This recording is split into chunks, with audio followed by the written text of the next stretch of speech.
नमस्कार दोस्तों, कैसे हैं आप सभी। आज है 17 फरवरी 2021 और स्वागत है आपका अपने चैनल के करंट अफेयर्स में।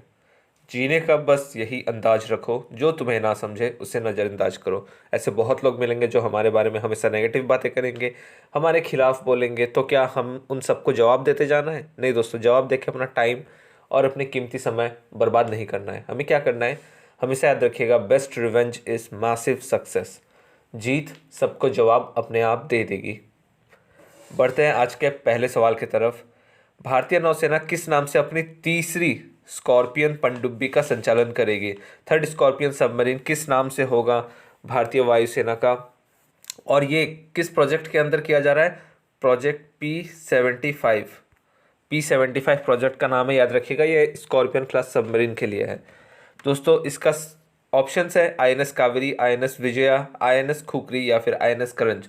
तो डी इसका सही आंसर है, INS करंज। और INS का फुल फॉर्म क्या होता है? Indian navy ship. याद रखिएगा, INS का फुल फॉर्म क्या होता है? Indian navy ship. कुछ लोग सिस्टम बोलते हैं, सिस्टम नहीं है, शिप है ये। बढ़ते हैं अगले सवाल की तरफ। यहाँ आप देख सकते हैं पनडुब्बी एक लॉन्च होती हुई। ये मार्च में होगी दोस्तों, ये अभी आई नहीं है, मार्च को होगी। बढ़ते हैं अगले सवाल की तरफ। ये स्लाइड कैसे लग गई यहाँ? Tata electronics has recently signed an MOU with which state government to help to facilitate for manufacturing of mobile components. Mobile component को बनाने के लिए टाटा इलेक्ट्रॉनिक्स ने हाल ही में मोबाइल घटकों के निर्माण के लिए किसके साथ एक MOU किया है? किस राज्य सरकार के साथ? ऑप्शन है केरला, कर्नाटका, आंध्र प्रदेश या फिर इनमें से कोई नहीं। तो इसका सही उत्तर क्या होगा दोस्तों? बहुत लोगों को कर्नाटका लग रहा होगा, नहीं, ऑप्शन डी सही है इसका। इसका सही उत्तर है दोस्तों तमिलनाडु। तमिलनाडु की राजधानी क्या है? चेन्नई। और यहाँ पे इलेक्शन अभी जल्द ही होने वाला है। बढ़ते हैं अगले सवाल की तरफ। महाबाहु ब्रह्मपुत्र स्कीम ये किस स्टेट में लॉन्च की गई है? की गई है या फिर आज होने वाली है? तो आप ऑप्शन इजीली लगा सकते हैं। महाबाहु ब्रह्मपुत्र, ब्रह्मपुत्र कहाँ से बहती है? असम से। तो इसका सही उत्तर भी है असम। दोस्तों इसमें आपको एक चीज़ इंपॉर्टेंट याद रखनी है। यहाँ पे 3 रोपैक्स सर्विसेज और बहुत से कार्य भी लॉन्च किए जाएंगे। धुबरी ब्रह्मपुत्र ब्रिज भी लॉन्च किया, धुबरी फुलबारी ब्रिज ये भी लॉन्च किया जाएगा। और 3 रोपैक्स सर्विसेज, जैसे कोची से भी हुआ है ना इंटरनेशनल क्रूजिंग सर्विस, वैसे ही 3 रोपैक्स सर्विस यहाँ पे भी शुरू होगी ब्रह्मपुत्र में। और उन तीनों का नाम आपको याद रखना है। पहला है MV गाइडिनल्यू। MV गाइडिनल्यू, इन्हें हम रानी गाइडिनल्यू भी कहते हैं। रानी गाइडिनल्यू क्यों? क्योंकि इनकी 13 या 14 साल की उम्र में ही इन्हें ब्रिटिश ने कैद कर लिया था। नागालैंड की थी ये। क्यों? क्योंकि ये आज़ादी के उसमें हिस्सा ले रही थी। तो इन्हें रानी गाइडिनल्यू कहा जाता है। और दूसरा है JFR Jacob. MV JFR Jacob. अब इनका पूरा नाम अगर मैं बताऊं आप शायद पहचान जाएंगे। JFR जैकब का पूरा नाम है लेफ्टिनेंट जनरल JFR जैकब। जी हाँ, आपने सही पहचाना। 1971 की लड़ाई में इनका अहम योगदान था सैम मानेकशॉ के साथ। और तीसरा होगा MV सचिन देव बर्मन। ये असम के एक एमिनेंट पर्सनालिटी रहे हैं। MV सचिन देव बर्मन, इन नामों का आपको याद रखना है। MV गाइदिनल्यू कहाँ से एसोसिएट रखती है? नागालैंड से, नॉर्थ ईस्ट से। उसके बाद JFR जैकब किससे? 1971 की लड़ाई से। और सचिन देव बर्मन, ये आप सर्च कर लेगा दोस्तों, ये मुझे अभी याद नहीं आ रहा है। सचिन देव बर्मन ये किस चीज़ से स्पेशली एसोसिएट रखते हैं, ये इंपॉर्टेंट है। बढ़ते हैं अगले सवाल की तरफ। कौन सा यूनियन मिनिस्टर ने अभी हाल ही में लॉन्च किया है ई-छावनी पोर्टल? ई-छावनी पोर्टल किसने लॉन्च किया है? ऑप्शन है नितिन गडकरी, राजनाथ सिंह, किरण रिजिजू या फिर स्मृति ईरानी। इसका सही उत्तर है दोस्तों बी, राजनाथ सिंह। और ये छावनी पोर्टल किसके लिए लॉन्च किया गया है दोस्तों? जो कैंटोनमेंट एरिया होती है, कैंटोनमेंट मतलब आपने देखा होगा शहरों के बीच में या फिर कहीं पे भी जो आर्मी कैंप्स होती है उनकी कैंप होती है, उसके बाद फिर उनका एक प्रॉपर बाउंड्री एरिया होता है, वहीं उसी के अंदर आर्मी के फैमिलीज़, ऑफिसर के फैमिलीज सब लोग रहते हैं। सिटीज़ के बाहर नहीं होते उनके क्वार्टर, उनके एक प्रॉपर कैंटोनमेंट एरिया के अंदर ही होते हैं। तो उन कैंटोनमेंट एरिया में जो भी आम दिनों में कंप्लेंट्स होती है, कुछ किसी भी चीज़ को लेके, सीवर लाइन को लेके, इलेक्ट्रिसिटी को लेके, तो उनका कंप्लेन ये ई छावनी पोर्टल में कर सकते हैं और उसका जल्द निवारण किया जाएगा। पढ़ते हैं अगले सवाल की तरफ। किसे अभी अपॉइंट किया गया है नया महानिदेशक ऑफ आईएसए? आईएसए मतलब क्या दोस्तों? International solar alliance. और इंटरनेशनल सोलर अलायंस का हेडक्वार्टर कहाँ पे है? ये है गुरुग्राम, जिसका पुराना नाम है गुड़गांव। और ये इस्टेब्लिश कब हुआ था? 2015। भारत ने ही इसे बनवाया था और आज कई देश इसके साथ जुड़े हैं, करीबन 200। तो इसका सही उत्तर क्या है दोस्तों? C, doctor Ajay Mathur. Doctor Ajay Mathur international solar alliance के नए महानिदेशक बनाए गए हैं। बढ़ते हैं अगले सवाल की तरफ। किसे पुडुचेरी का लेफ्टिनेंट गवर्नर बनाया गया है? अब आप सोच रहे होंगे ये कौन सा सवाल है, ये तो सबको पता है कि ऑप्शन ए सही है इसका, किरण बेदी। नहीं दोस्तों, हर पल हर एक रात में बहुत कुछ बदल सकता है। रात की न्यूज़ है कि किरण बेदी जी को हटा दिया गया है वहाँ के गवर्नरशिप से। कौन हटा सकता है? हमारे प्रेसिडेंट ने ऑर्डर इशू किया और वहाँ से गवर्नर पद से उनको हटा दिया गया है। अब ये हटाया क्यों है, इसके पीछे की कहानी सुनिए दोस्तों। वहाँ के असेंबली में 33 लोग हैं, 14 कांग्रेस और उनके अलाइड पार्टीज़ के पास है और 14 अपोजिशन के पार्टीज़ के पास है। तो क्या हुआ है कि कांग्रेस से अभी पुडुचेरी में इलेक्शंस भी होने वाला है, कांग्रेस से विधायक ने इस्तीफा दे दिया है और उनकी मेजोरिटी से कम सीट आ गई है। और मेजोरिटी से कम सीट आ गई है तो वो अल्पमत में सरकार चली गई और उसी कारण पुडुचेरी के गवर्नर को भी हटा दिया गया है। अब इसके पीछे की पॉलिटिक्स ये होगी, शायद किरण बेदी जी को नया कुछ ओहदा मिले, लेकिन उन्हें पनिशमेंट नहीं मिला, ये याद रखिएगा। हटा दिया गया इसका मतलब ये नहीं कि उन्हें पनिशमेंट मिला है। तो ये सब पॉलिटिक्स चल रही है वहाँ पे, तो पुडुचेरी ऑटोमेटिकली इंपॉर्टेंट बन जाता है। और वहाँ के गवर्नर कौन है इस समय? Doctor D Tamilisai Soundararajan. याद रखिएगा, सौंदरराजन।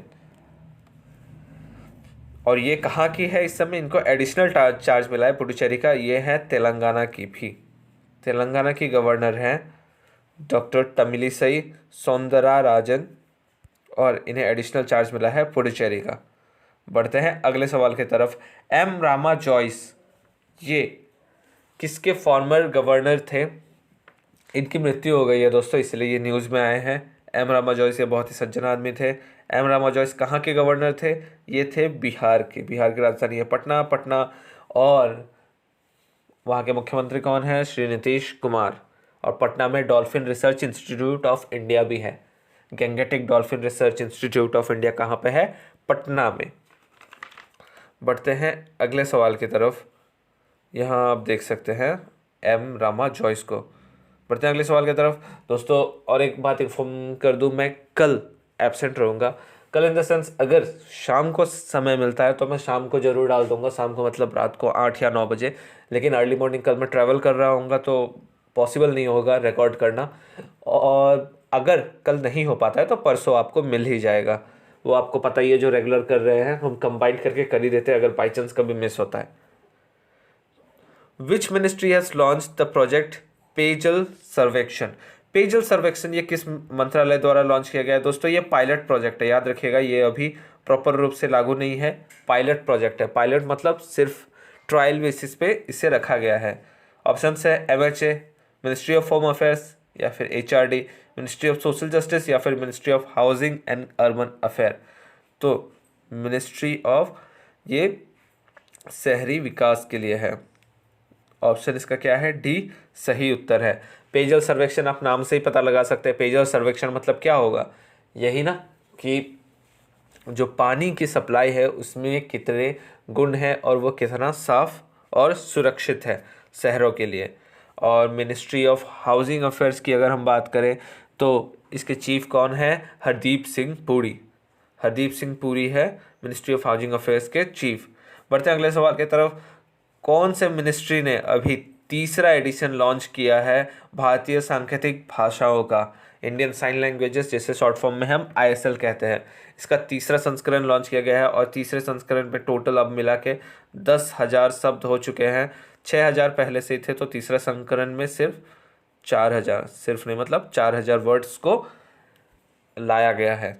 ये किसके द्वारा लॉन्च किया गया है? ऑप्शन है MHA, HRD, ministry of social justice या फिर मिनिस्ट्री ऑफ अर्बन अफेयर्स।